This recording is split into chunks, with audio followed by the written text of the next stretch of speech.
As mudanças sociais das últimas décadas têm gerado profundas alterações na forma de estabelecer vínculos afetivos, dando origem a múltiplas configurações familiares. Entre essas novas, encontra-se a parentalidade entre casais homoafetivos. Sejam muito bem-vindos a mais um episódio do programa Psicologia Perinatal em Foco. Eu sou a Sara Stephanie. Eu sou Jéssica Castro. E eu, Rafaela Schiavo. Dia 26, nós comemoramos o Dia Nacional do Orgulho Gay. E em virtude disso, no episódio de hoje, nós vamos falar sobre parentalidade homoafetiva. Então, convida aí os seus colegas de profissão para vir discutir esse tema tão relevante junto com a gente no episódio de hoje. E também já podem colocando as suas dúvidas, que a gente também vai estar respondendo tudo aqui. Sara, vamos à primeira pergunta do episódio de hoje? Vamos lá. Ô, Rafa, o que é a parentalidade homoafetiva? Bom, parentalidade homoafetiva. Homoafetivo significa a união de duas pessoas do mesmo sexo, né? Então, a união de dois homens ou de duas mulheres, por exemplo. Heteroafetiva significa pessoas de sexos opostos, né? Então, a união de um homem e uma mulher, por exemplo, ou de gêneros opostos, né? Então, quando a gente fala de parentalidade homoafetiva, nós estamos falando, né, de uma parentalidade, um exercício, né, de paternidade ou de maternidade por duas pessoas de um mesmo sexo. E quais são os tipos aí de configurações familiares? São muitos os tipos hoje de configuração familiares. Nós, assim, temos uma ideia de que as famílias, elas são compostas por pai, mãe e filho, né? Então, essa é uma ideia que vem do século XVIII para XIX, né? Então, é uma ideia que não é algo que a gente possa falar assim, olha, sempre foi dessa forma. Na realidade, antes, né, do século XVII, XVIII, a gente tinha já outras configurações familiares. Se a gente pegar na história mesmo, os homens passaram por diversos tipos de configuração familiar. Ele nunca teve um único modelo de família, tá? A família, ela é uma construção social e não um dado genético hereditário. Por ser algo de uma construção cultural, é que nunca a gente teve um padrão de tipo de família para a espécie humana. Então, o que a gente tem dos historiadores, né? Que lá no início nós tínhamos um clã onde todas as mulheres eram mães de todas as crianças e todos os homens eram os pais de todas as crianças. Mesmo porque nessa época que eu né, lá no começo, não existia ainda ideia de monogamia, não existia a ideia de incesto, tá? Então, inclusive, existia relação sexual entre todas as mulheres e com todos os homens, incluindo pais, irmãos, irmãs, mães, principalmente porque não existia essa ideia ainda, né? Como hoje. E aí, conforme o tempo foi passando, começaram a perceber que precisavam de pessoas, né? E que muitas acabavam fragilizadas, nascendo com algumas anomalias, deficiências, e notaram que isso estava relacionado à genética, né? Então, quando alguém tinha relação sexual com alguém muito próximo da família, né? Sem existir essa palavra família ainda, né? Mas só para vocês entenderem. Então, começou a ter a necessidade de criar as primeiras distinções e a primeira forma de monogamia, porque até então não era necessário. E aí, a partir disso, começaram para organizar. Existia a primeira fórmula de monogamia, que era justamente temporária, né? Para que aquele homem, aquela mulher pudessem engravidar, né? E saber quem que é o pai, quem que é a mãe, para ninguém transar ali, né? Com o filho, né? Ou a filha que nascesse. Então, assim, só para vocês terem essa noção, eu não vou ficar aqui falando, porque hoje o tema não é família, né? Nesse sentido aí da história da família, né? Mas a configuração familiar, ela é algo de mamãe, papai e filhinho, é algo do século XVIII e XIX. Então, a gente passou todo esse tempo, né? Com diversas configurações familiares, incluindo na Grécia Antiga, o grande prestígio que homens mais velhos tinham, né, de desvirginar os mais jovens. E isso era uma questão importante de honra para os mais jovens, um privilégio, um status. Então, a homossexualidade, ela nem existia esse nome, né? Não precisava desse nome, não precisava de nome heterossexual ou homossexual. Não era necessário e pertencia à cultura, né, as relações sexuais entre pessoas do mesmo sexo, sem haver discriminação, preconceito, na realidade era algo normal, né, para a época esperado e até eventos, né, que se fazia e tal, né, de uma cultura que valorizava a bissexualidade, inclusive. E aí veio, né, toda uma moral cristã também ali, né, e que começa a trazer essa ideia de que, olha, pessoas do mesmo sexo não podem ter relação, família, né, ela só vai existir se for papai, mamãe e filhinho.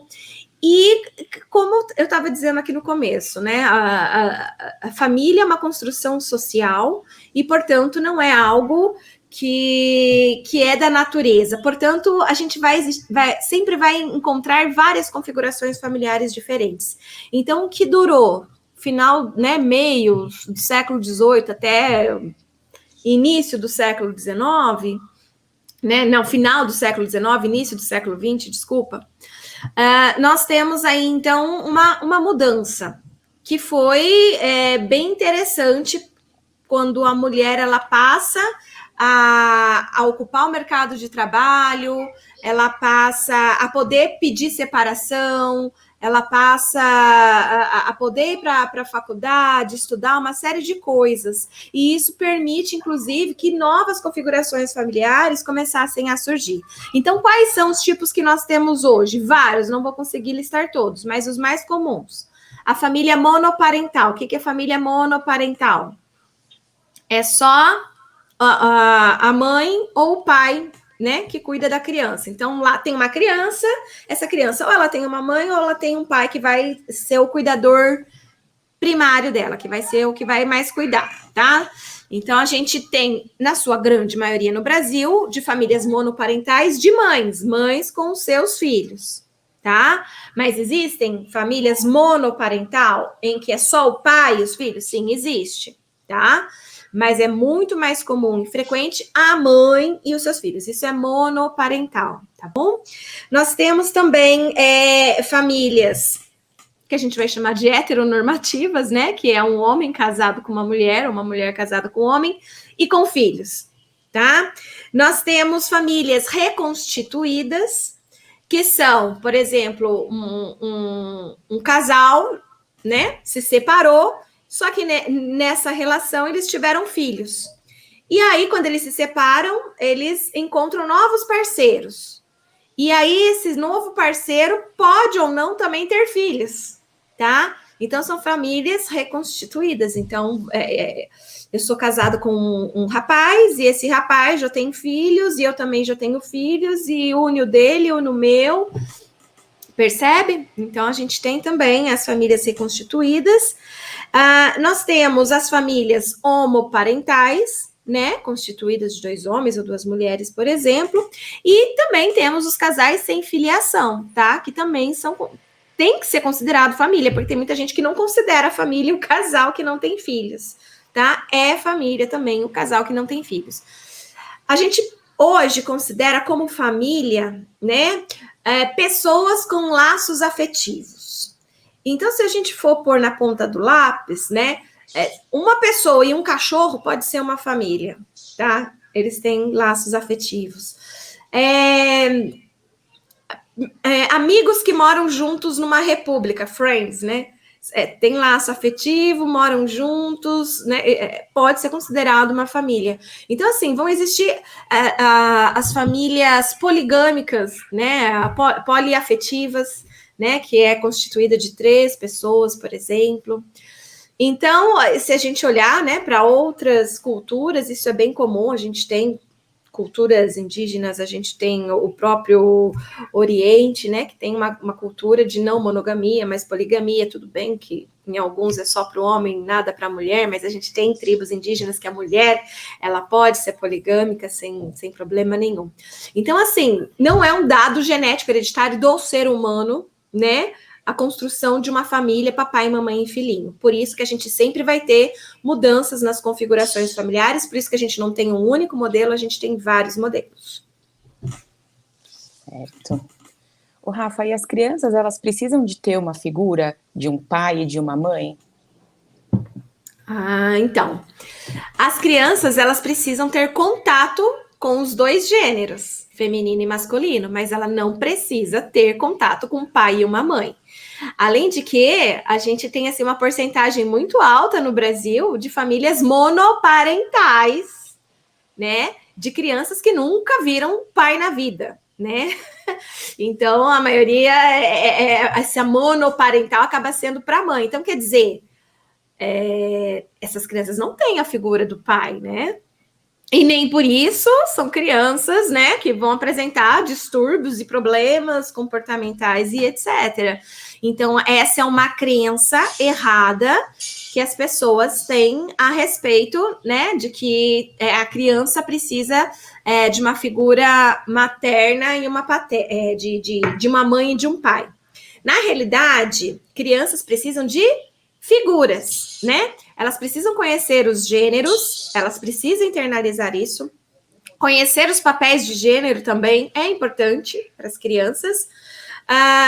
E isso vai acontecer. A gente fala assim, então, mas se é importante, não vai acontecer numa família, né, homoafetiva, porque vai ter figura só ou de 2 mães ou de 2 pais. Mas essa criança vai ficar enclausurada dentro de casa, ela não vai ligar uma TV, não vai assistir um Instagram, não tem vô para visitar, não tem vó, não vai para a escola, não vai ter religião, vai ficar amarrada no porão essa criança, né? Então, quer dizer, a sociedade vai mostrar para essa pessoa que existe gênero, que né, existe homem, que existe mulher, os papéis, e ela vai internalizar, não necessariamente precisando ter um pai e uma mãe, tá?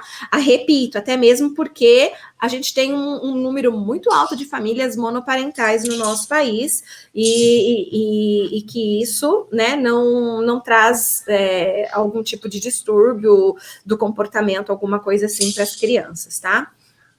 A psicanálise, né, ela fala que a gente precisa ter figura materna e paterna. Só que figura materna e paterna não está relacionada a sexo, tá? A figura vai significar o seguinte, materna, figura materna pode ser exercida por homem ou por mulher. A figura materna pode ser exercida por homem ou por mulher. E a figura materna é a que vai despender os cuidados primários. Cuidados mesmo, de alimentar, de trocar, de dar banho, tá? Então, os cuidados primários é chamado de figura materna, que pode ser em comum acordo, dividido por casais heterossexuais, pai e mãe, exercer essa figura materna, tá? Não necessariamente vai acontecer só para um grupo ou só para monoparental, que é mãe, não é isso, tá? Então, só voltando, uma figura materna é aquela que vai representar os cuidados, tá? Que pode ser exercido, então, por qualquer pessoa. Pode ser exercido pelo avô, pela avó, pelo tio, pelo pai, pela mãe, tudo bem? E nós temos a figura paterna. A figura paterna não precisa ser um homem, né? A figura paterna é aquela que vai mostrar dados de realidade, de castração, de frustração para a criança, né? Porque quando a gente vai estudar lá a psicanálise, tem lá uma certa ideia de que o o pai, né, ele pega e fala assim, olha, bebê, essa mulher é minha, né? Então, é ela que vai dormir comigo, né? Você é o filho, né? E que coloca essa castração, essa separação. Só que isso tem outras coisas que fazem essa função paterna. Por exemplo, o emprego. Quando essa mãe ela tem que voltar para o trabalho, é uma separação, é uma castração, tá? É simbólico essa figura paterna, né?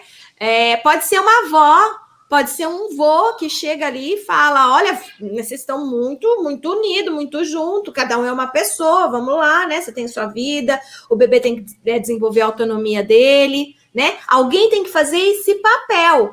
Então, não necessariamente tem que ser um pai, tá bom?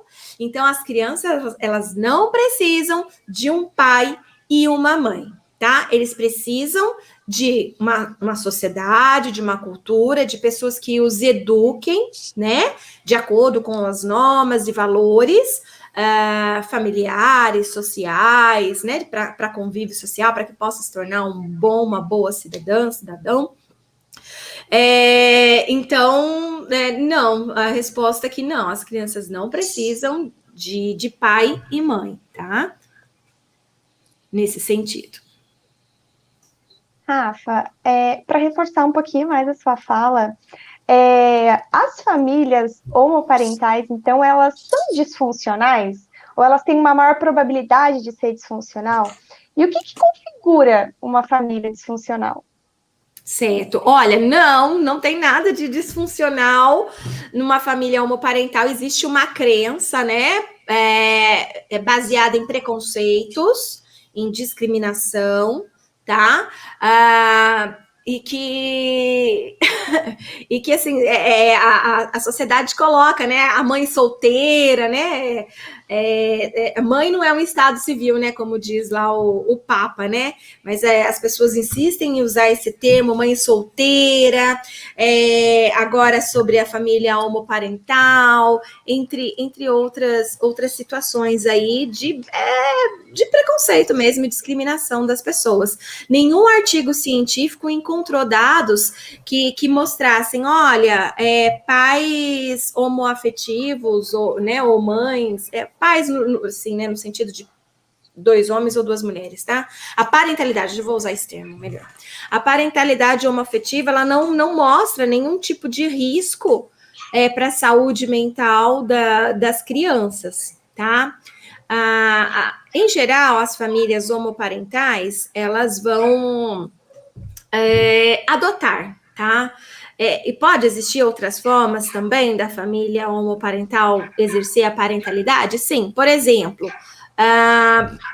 de uma relação anterior, hétero, e que teve filho. Então, né, aquele filho ficou e foi junto morar, uma família reconstituída ali, homoparental, tudo bem? Então, é uma forma de ter filhos, né, que eu já tinha filho antes dessa união. Uma outra forma pode ser também pela reprodução humana assistida, tá? Então, eles escolhem lá uma forma de, né, ter uma barriga solidária, ou a implantação de um embrião, alguma coisa assim. Então, pelas vias de reprodução humana assistida, também é possível exercer uma parentalidade homoafetiva. Mas a maioria ainda recorre à adoção, tá? Ao processo de adoção. Então, as crianças, né, que são adotivas, em geral, passam por todo um período, né, de espera, para ver quem que serão esses pais, algumas crianças que ainda estão sendo tiradas, né, da sua família de origem. Então, assim, uma série de processos que vão acontecer. Então, tanto famílias homoparentais como heteroparentais levam um certo tempo de espera numa fila até conseguir, né, ter os seus filhos, tá? Essas crianças passam por muita violência, às vezes privação de afeto, né? Ou por terem sido retiradas das suas casas, ou porque ficaram durante um tempo em uma situação de abrigo e que coisas ali, né, poderiam acontecer. Então, ela traz uma história, tá? Ela traz já uma história e uma marca. Então, algumas pesquisas comparando filhos adotivos, né? Que trazem aí essas características já de subjetividade, de história de vida, de marca, de ter passado por violência, de falta de afeto, etc. Então, quando você acompanha, né, crianças adotivas por pais heterossexuais e homoafetivos, você vai encontrar uma prevalência maior de boas práticas parentais, digamos assim, nos homoafetivos, tá? Do que nos heteroafetivos. Aí tem essa, né? Porque tem gente que acha que, nossa, é um horror, igual a sua pergunta aí, né? É disfuncional. Na realidade, né, ela pode ser muito mais funcional do que famílias hétero, tá? De acordo com pesquisas que não foram também, assim, realizadas aos montes no Brasil, a gente tem em outros países, né, realizando essas pesquisas, mas também no Brasil, e assim, também, assim, a gente não tem aos montes, né, nossa, participaram 1000 num grupo e 1000 no outro, tá? Mas a tendência das pesquisas que foram realizadas é mostrar aí uma funcionalidade maior nos casais homoparentais do que heteroparentais, tá? O Rafa, a Thaís está perguntando aqui no YouTube, especificamente a criança, ao saber que não possui um pai ou uma mãe, podemos dizer a ela que tal pessoa pode ser a figura masculina ou a figura feminina? Não tem essa necessidade, Thaís, porque a criança ela vai perceber isso naturalmente, tá? Você não precisa chegar para ela e falar assim, olha, a não ser que você queira ser chamado de pai, por exemplo, ó, aqui você chama de mãe e aqui você chama de... Tá? Pode, né? Se preferir assim, não tem regra, tá? Mas não existe essa necessidade. A criança percebe naturalmente, tá? Então, na vivência do dia a dia, ela vai sacando quem está fazendo a função materna e quem está fazendo a função paterna. E não necessariamente precisam ser pessoas diferentes para exercer essas funções. Uma mesma pessoa, em determinado horário, ela pode exercer função materna e em outro paterna. E a mesma coisa aqui, tá? Interessante que em famílias heterossexuais, as interações com a criança, elas saem mais ou menos assim. Quem interage com a criança é a mãe, não é o pai, tá? Na família heterossexual. Já na família homoparental, essa interação ela é mais intensa, ela é mais prazerosa e mais gostosa para a criança, porque ambos os pais ou ambas as mães vão interagir com essa criança. Elas têm esse privilégio, né? Porque famílias heterossexuais existe essa deficiência, tá? Tanto é que muitos adultos falam, meu pai era mais distante, meu pai não era tão carinhoso, né? Ele tinha lá o jeito dele de amar, não sei o quê, mas existe um negócio, né? Muitos adultos para falar do pai, porque faltou isso, diferente de crianças adotadas por casais homoafetivos, em que as pesquisas mostram que a interação é muito mais intensa, prazerosa, assertiva e faz muito bem para as crianças, porque eles têm a presença dos dois, né? Inclusive os papéis, né? De casa, essas coisas são muito mais divididos igualitariamente do que nos casais heteroafetivos. Rafa, e considerando, né, os preconceitos, que a gente sabe que ainda temos que desconstruir muitas coisas em relação a isso, né? As crianças, né, filhos e filhas de pais homoafetivos, têm mais riscos de apresentar algum problema psicológico, né, emocional, por conta dos preconceitos?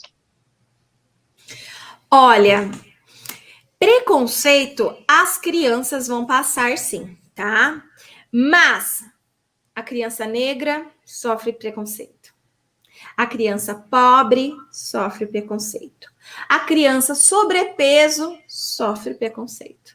A criança, por conta da sua estatura, sofre preconceito. Então, quer dizer, é uma coisa da infância, né? Uma coisa bizarrinha, né? Porque a gente romantiza bastante esses pequenininhos, mas eles são bem perversos, né? Em matéria de bullying, eles são crack, né? E então, assim, não é o filho de pais homoafetivos que vai sofrer preconceito e discriminação, mas são vários os coleguinhas por diversas situações, tá? Se você tiver um coleguinha que tem uma religião diferente, ele vai sofrer preconceito e discriminação, tá? Às vezes tem uma língua diferente, né? Mora em um país diferente, né? Crianças venezuelanas em São Paulo, né? Por conta dessa história, né? Tornar Brasil uma Venezuela, essa pregação do ódio que a gente vê por aí, né? Acaba contagiando as crianças. Então, a gente tem que trabalhar para que a gente viva em um país com menor preconceito, discriminação, que não incite o ódio. Infelizmente, parece que tá um pouco longe, né, por conta da política que a gente tem, que valoriza o ódio, né, nas pessoas, e as pessoas não percebem que elas estão propagando ódio, né, insistem em não perceber. Mas, enfim, isso é um fruto, um reflexo de uma sociedade heteronormativa, tá? Quem produz esse preconceito e discriminação em geral são que trazem o sofrimento para as crianças, são os próprios adultos heterossexuais, né? Que acabam colocando, né, nessa necessidade de padronizar tudo, né? Essa ideia nas crianças de que tudo tem que ser padronizado, todo mundo tem que ser branco, todo mundo tem que ter dinheiro, todo mundo tem que ser heterossexual, todo mundo tem que ser católico, todo mundo tem que gostar de arroz e feijão, sabe? Então, fica nesse sentido. Quando a gente precisava trabalhar de uma forma diferente, né? De valorizar as diferenças em cada pessoa. Mas a gente acaba fazendo o contrário, a gente não valoriza as diferenças, e isso é um grande problema para os pequenos. Então, não é o casal homoafetivo que está trazendo prejuízo para aquela criança, não. Não é o casal homoafetivo que deve se sentir culpado ou algo assim, né? Porque, eu vou ter uma criança, mas e se ela for discriminada? Aí fica complicado, né? Achar porque criança discrimina mesmo e tem uma relação mais hétero do que homo aí, né? Porque a maioria dos casais são hétero e são eles que criam seus filhos. Então, se as crianças estão tendo esse tipo de preconceito, é porque a maioria dos pais héteros não estão sabendo educar bem seus filhos. Eles vão reproduzir, né? Uhum. Não é inato. Preconceito Isso. não é inato. Até a próxima pergunta aqui, Rafa, eu já atendi, né, na clínica um casal e eu atendi o casal para atender a criança, né? E ele falava assim para mim: eu amo meus pais, mas eu vou gostar de mulher. E ele falava: meu pai falou que tudo bem, então para mim tá tudo bem. Ele vai Eram pais homoafetivos, pais isso? homoafetivos. Interessante. Pais homoafetivos, e aí o filho pegou e falou assim: mas eu vou gostar de mulher. Eu gosto muito dos meus pais, mas eu vou gostar de mulher. E até Pois isso me remete a uma fala de que os próprios pais provavelmente tinham algum tipo de preconceito com eles mesmos e acabaram de alguma forma passando aí para a criança essa necessidade de ela falar assim: olha, mas eu vou gostar, porque não precisa, né? Tipo, mas eu, né? Não tenho que ser igual, né? Não precisaria a criança sentir dessa forma, né? Porque acontece muito isso, sabe? Quando o preconceito muitas vezes acaba ficando tão forte na nossa cabeça, né? Tão registrado. Eu assisti um documentário esses dias chamado 100 Humanos. É bem interessante para quem quiser assistir os 100 Humanos. E eles tinham que unir pessoas, eram seis pessoas e eram 3 casais. Então se pedia para juntar, né? Para falar assim: olha, quem que você acha que é casado com quem? Aí tinham que juntar lá quem achava que era casado com quem. E nesse meio tinham vários heterossexuais e vários homossexuais. Só uma pessoa fez a junção correta, que na realidade eram 2 casais homoafetivos e um heterossexual nessa junção aí que tinha que fazer. Acho que eu confundi tudo, né, vocês, a cabeça de vocês, ninguém entendeu nada, né? Mas o fato é que até os homossexuais não pensaram em unir os casais ali, que eram atores, como homossexuais, eles uniram como heterossexuais. Só para a gente entender o quanto que a heteronormatividade, ela impregna, né, a nossa forma de pensar, e aí a gente acaba reproduzindo sem querer alguns pontos aí. Tá? Crianças que são filhas de casais homoafetivos não necessariamente vão ser homoafetivos, tá? Porque muita gente acredita nisso também. Fala assim, mas filho de casal gay vai se tornar gay, né? Era exatamente isso que eu ia perguntar agora, né? Os Então filhos de faz a casais pergunta que eu homossexuais, né, eles vão se tornar gays, né? Existe toda essa crença. Aí eu pergunto: os filhos, os homos afetivos, né? As pessoas homossexuais, né? Que têm desejo aí pelo mesmo sexo. São filhos de homossexuais ou de heterossexuais? Percebe? Então, assim, não é o que os pais são, a orientação sexual dos pais, que vai definir a orientação sexual dos filhos. Não é, tá? Então, os homossexuais, a sua maioria é filho de pai heterossexual. Se fosse essa lógica, não existiria, entendeu? Todos os pais heterossexuais teriam filhos heterossexuais, se fosse essa lógica. E não é essa lógica que se segue. Então, o contrário também não é, e já foi provado isso também, né? A gente já tem casamento homoafetivo não só no Brasil, mas fora do Brasil, e isso já foi investigado e já se sabe que cada um tem a sua própria orientação sexual, tá? Não são os pais que vão... E isso é uma crença tão grande, porque tem pais que falam assim, meu filho não vai brincar de boneca, né? Minha filha não vai brincar de caminhão, né? Tem gente que acredita, né, na cor, né, da roupa. Imagina que vai colocar rosa no menino, imagina, né? Coisas assim, acreditam que a orientação sexual das pessoas está relacionada ao tipo de brincadeira ou à cor de roupa que usa, né? E isso não faz o menor sentido, tá? Cientificamente, não faz nenhum sentido, tá? Então, não existe acreditar que filhos de casais homoafetivos vão ter uma orientação homoafetiva. Mas, né, a gente pode perceber uma coisa bem legal nos casais homoafetivos, que eles respeitam, né, a orientação sexual dos seus filhos muito mais do que os heteronormativos, indicando aí melhores práticas parentais, mais uma vez, para o grupo homoafetivo do que heteroafetivo, tá? O homoafetivo consegue respeitar muito mais a orientação sexual dos seus filhos, né? Como tem essa adoção também, né? Pode ser que uma criança que já tenha, né, uma orientação homoafetiva também goste, prefira ficar nessa família homoafetiva, onde que se sente mais acolhido, com maior liberdade para ser quem é, né? É diferente dos heteronormativos, né? Da parentalidade heteroafetiva, que em geral discordam, impõem, rejeitam, né, a orientação sexual, né, dos seus filhos.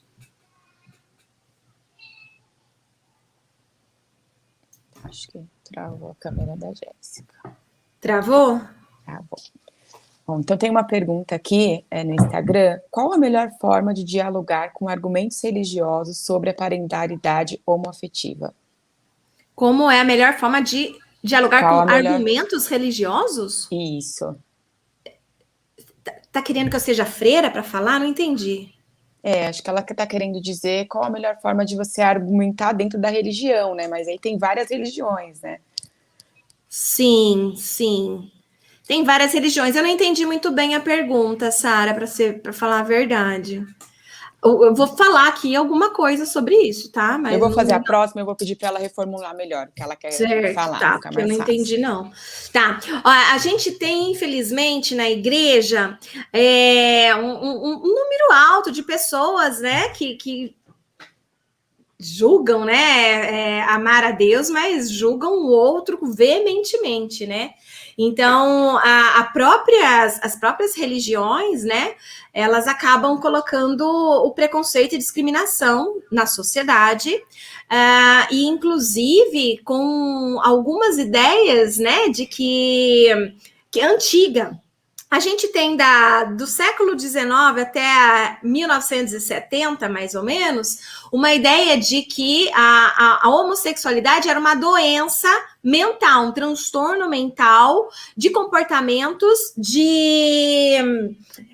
pervertidos, né? Comportamentos pervertidos. E aí, então, acreditava que homossexuais, então, violentavam sexualmente crianças. Tá? Então era uma ideia, uma representação que tinham, inventaram, até que começaram a ter estudos reais, né, mais pautados em ciência e verificação, e foi retirado, né, tudo isso dos manuais dos transtornos mentais. Então, desde 1973, a homossexualidade, ela não é mais considerada um transtorno mental, uma doença ou algo que precise de cura, que precise de tratamento, coisas assim, tá? Então, já caiu. Mas essa ideia acabou ficando ainda em alguns religiosos.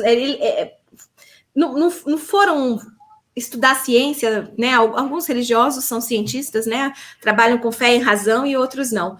Enfim, esses religiosos que não foram buscar, né, ciência, que acreditam em fake news aí do WhatsApp, acabam pregando aí para as pessoas, né, que homossexuais vão abusar sexualmente dos filhos, então eles ficam preocupados, olha, não pode ter adoção por homossexual, porque essas crianças vão ser violentadas sexualmente por esses pais, tá?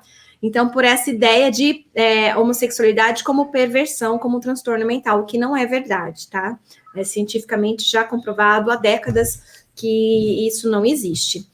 E aí, ao contrário, dados também de investigação com centenas de investigados, descobriu-se que as crianças que são violentadas sexualmente, em 99% dos casos, foi por heterossexual e não por homossexual. Então, a gente tem que ficar mais preocupado com os heterossexuais, com crianças vivendo com heterossexuais. Do jeito que eu falei aqui, dá até medo, né? Mas não, o que eu quero dizer é o seguinte, o medo que você tem de uma criança viver com homossexual é tão preconceito que as estatísticas confirmam que as crianças abusadas sexualmente em nosso país, elas são abusadas por heterossexuais e não homossexuais, 99%, tá? Tem lá 1% que é por homossexual. Mas a maioria é por heterossexual. Então, assim, se tem que preocupar com alguém, é melhor se preocupar com o heterossexual. Rafa, tem mais uma pergunta aqui no Instagram que diz o seguinte: que recursos midiáticos ou pedagógicos podem ser usados na clínica para discutir a homoparentalidade com crianças e adolescentes? Olha, depende da queixa. A queixa é sua, a queixa é dos pais, a queixa é da criança, tá? Geralmente a criança não chega com essa queixa. Essa queixa tá me parecendo mais dos pais ou do próprio psicólogo, tá bom? A criança, quando ela tem pais homoafetivos, ela se sente muito bem, tá? Ela recebe carinho, as práticas parentais são mais positivas, a menor chance de apresentar comportamentos como agressividade, comportamentos de antissocial, comportamentos opositores, é muito menor. Então, assim, é muito mais fácil uma criança de pais heterossexuais precisar de psicoterapia do que crianças filhas de casais homoafetivos, porque casais homoafetivos tendem a partilhar mais as interações com a criança, tendem a respeitar mais a autonomia da criança, agem menos com violência com a criança, tá? Fazendo com que a criança ela tenha a possibilidade de ter uma saúde mental melhor, tá? Porque a saúde mental dos sujeitos está ligada ao afeto que ela recebe, às práticas educativas parentais. Então, se ela vive em um contexto que provoca nela baixa autoestima, essa criança tende a apresentar problemas afetivos que vão levar ela para um psicólogo, tá? Problemas de comportamento na escola, déficit de aprendizagem, uma série de coisas. Crianças, filhas de casais homoafetivos, têm menos chances disso. Exatamente porque elas recebem muito mais práticas parentais positivas do que negativas, maior interação, maior respeito, autonomia, melhor desenvolvimento da sua saúde mental, tá? Então, essa criança que chega ali... É que ele complementou aqui, acho que ele deu uma esclarecida, né? Ele falou assim, dos pais em relação à rejeição em ambientes sociais pelo filho, tendo em vista a visão dos amiguinhos. Então, acho que é um trabalho mais em relação ao preconceito, né? Certo. É trabalhar com questões de enfrentamento, né? E valorizar a autoestima. Então, aí eu não sei qual é a abordagem desse profissional, se é psicólogo, né, que você falou? É isso mesmo ou não? Não falou? Acredito que sim, porque ele citou a clínica, né? Acredito que seja psicólogo.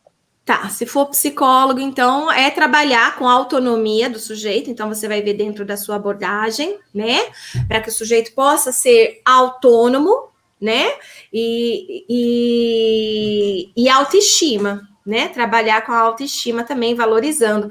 Então, dá para fazer uma série de situações, dessensibilização sistemática, se é uma criança já que sofreu bullying, e etc. Então, aí é um profissional que tem que buscar ferramentas dentro da sua abordagem, né? Que ele possa utilizar ali para fortalecer a autoestima do sujeito e a autonomia do sujeito. Certo. Ô, Rafa, entre as crianças adotadas por pais hétero e homo, tem algum grupo com maior risco para depressão? Olha, não tem nenhum grupo para depressão, tá? Não, nem filhos de hétero e nem filhos de homossexuais. A depressão vai acontecer. Acontece que nos casais homoafetivos, como as práticas parentais são mais positivas, a interação social acontece com maior frequência, a maior responsividade, diminuem as chances da criança apresentar depressão, tá bom? Diminui as chances. Mas não é algo significativo para dizer, olha, filhos de pais homoafetivos apresentam menos depressão do que... Tá? Acaba sendo igual, semelhante, principalmente quando a gente está falando de adoção, tá? Crianças que foram adotadas, que já têm uma história prévia de vida e algumas condições da própria história que levam o sujeito a um adoecimento aí, tá bom? Mental. Então, para a gente encerrar, o que nós podemos fazer para diminuir o preconceito? Para diminuir o preconceito, a gente precisa educar bem as nossas crianças, né? Porque o adulto já, pelo jeito, não tem mais jeito, né? Então, a gente tem que investir nas crianças, né? Então, se você é pai, se você é mãe, se você é homoafetivo, se você é heteroafetivo, invista mais na valorização da vida, no respeito às pessoas, né? Para que as pessoas possam ser quem elas são, elas possam ter a cor que elas nasceram, que elas possam ter as características comportamentais, psicológicas que elas têm, né? A gente tem preconceito com tudo, a gente tem preconceito com futebol, a gente tem preconceito com a religião, a gente tem preconceito com a política, a gente tem preconceito se é muito alto, se é muito baixo, se é muito gordo, se é muito magro, se é muito velho, se é muito novo. As pessoas têm preconceito o tempo todo, né? Então, o diferente assusta, e o diferente... Bom, se a pessoa não é como eu, então ela deve ser algo negativo, algo ruim. Então, casais homoafetivos e heteroafetivos precisam aprender melhor, né, a lidar com boas práticas parentais e educar os filhos para o amor, não para o ódio, né, não para a raiva. Só que as crianças, elas percebem, né, os comportamentos dos próprios pais de preconceito e discriminação, né? Os próprios pais, ao ficarem observando e falando coisas, aquilo as crianças vão internalizando.